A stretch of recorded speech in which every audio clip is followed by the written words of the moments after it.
Why is it so hard for us Americans to live below our means?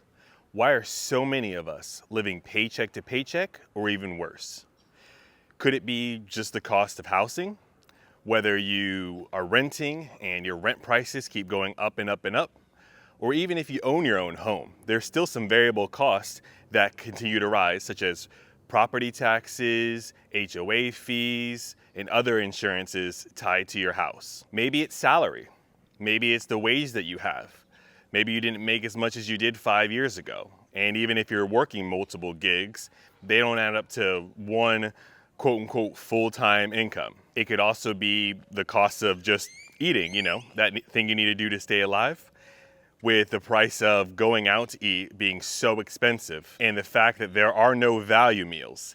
Even on that mystery meat that really just barely passes as meat, that probably wouldn't pass regulations in other places in the world, you can't even get a little cheeseburger for $1 anymore. And then if you go to the grocery store, try to eat healthy, costs of groceries are skyrocketing as well. Or is it none of those things?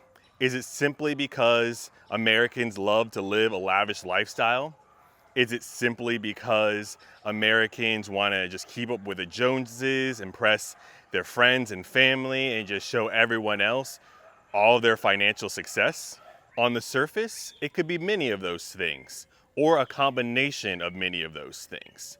So I have some articles I want to go over with you today to really see what's going on in our economy and why it is so hard for us Americans to live below our means, and why so many people classify themselves as broke and are simply living paycheck to paycheck, are simply working just to survive, and why so few people are actually thriving even if they have a job. So let's go over these articles and let's see what's going on in our economy. Let's dive in.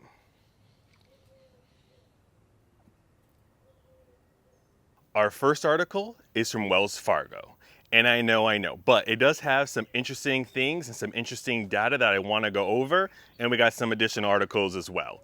But I think that they're really good talking points. The headline of this article is, 2/3 of Americans have decreased spending due to the economy. Wells Fargo Money Study finds, and this is from earlier this year. And as always, all of my articles are listed down in the description below, so you can read the whole thing for yourself. I'm just going to go over the highlights and what pertains to our conversation for today. The article says, when asked how Americans are faring financially, most admitted to having to make major adjustments due to the economy.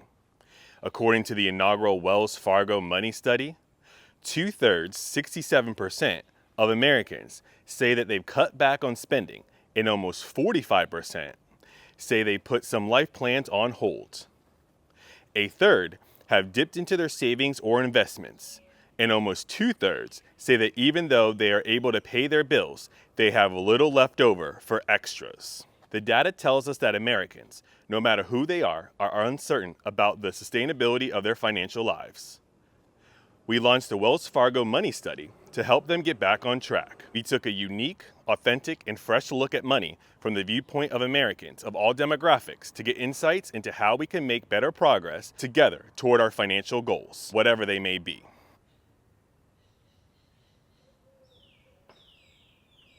The data reveals Americans' real attitudes about money, including how they talk about money, whether it brings them joy or stress, how it informs their life narrative or money story, and how they want help improving their approach to money. On behalf of Wells Fargo, Versa Research conducted a national survey of 3,403 U.S. adults and 203 U.S. teens aged 14 to 17. So they come out the gate with some interesting statistics. So number one is that 2/3 of Americans say they've cut back on spending. And basically every time we go over a money study from the past year or two, that is happening, which is a good thing, right? If we don't have enough funds, if our money is funny, then it's smart and wise to cut back on spending, especially wherever you can. Now, you can't just live out on the streets, at least that shouldn't be your goal, but there's other extra spending that you can cut back on, so that's a good start.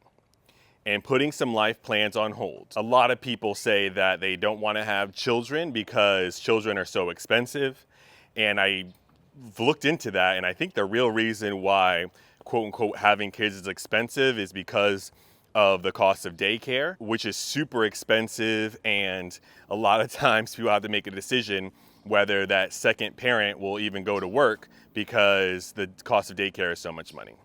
Another thing that's expensive is once they get to the right age, sending them to college or university, which we've talked about multiple times. Is that even worth it? A lot of you guys will suggest that young people just go into trades and they could have good job stability and do the jobs that a lot of people with college degrees may feel like they're too good to do. Get your hands dirty, get a trade, save some money on that higher education, and apply that to, you know, manual trades instead of maybe a comfy office job, as people have said.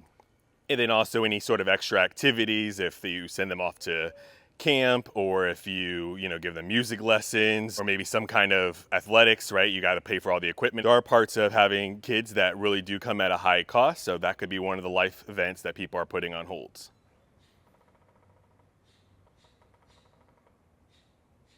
And then it says a third have dipped into their savings or investments. So I don't know if Wells Fargo should have put that together, because those could be two drastically different things. It's one thing to dip into your savings account. Maybe you just got extra money on the side, is really not working too hard for you anyways. It's not a high yield savings account or anything. It's kind of just there to collect money if you need it. But then going into your investments, I mean, selling off investments could have a higher cost, especially if you can't get back into those investments and those index funds, whatever you're invested in, at the same rate. That could be a big mistake. And certainly if we're talking about dipping into your retirement funds, I mean, that could be a huge mistake, because you could have penalties for withdrawing money from your retirement. I mean, it really depends on the investments or quote unquote savings that you're diving into. It could be a lot more severe if you're dipping into your retirement than just maybe a savings account that you have. The article goes on to ask, are Americans overspending?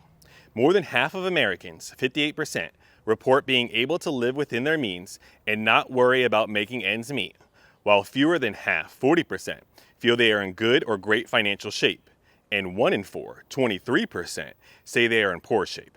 What's more, almost half, 44%, report having more debt than they feel comfortable with, and 1 in 3, 31%, report spending more than they can afford each month. So those last two buckets are definitely the concerning ones. Having more debt than you're comfortable with. And I think that's one of the keys of being able to live below your means, is to be able to get out of as much debt as you can. Outside of your house, which is, where you live, most people view that as their biggest investment, fine. But outside of that, you really need to make sure as fast as possible you're paying down your student loan debts, you're paying down your credit card bills, you're paying down any car debt that you have. At least get those things really under control, if not completely down to zero, as fast as you can. And then the 31% saying that they're spending more than they can afford every month is really, really concerning, because that's when we're looking at, you're not paying off debt, you're not putting money into savings, high yield or regular, and you're definitely not saving up for retirement if you're spending more than you could afford each month. That means you're not even living paycheck to paycheck. You're doing even worse than that.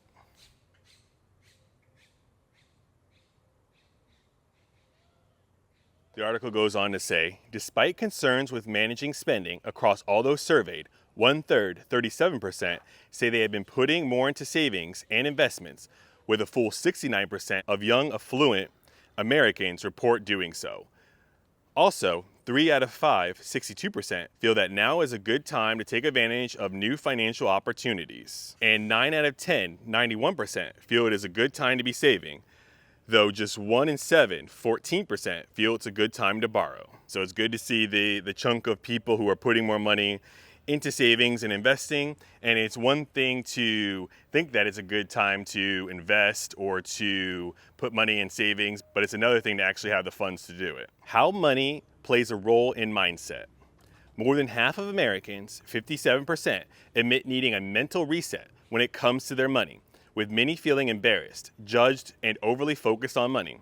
Additionally, more than half of Americans, 55%, report having a love-hate relationship with money, in that they Sometimes overfocus on how much money they have or don't, 60%. Always worry about money even when they have enough, 56%. Over a third, 36%, feel embarrassed by their finances, with nearly as many people reporting that A, they are not their best self when dealing with money, 30%.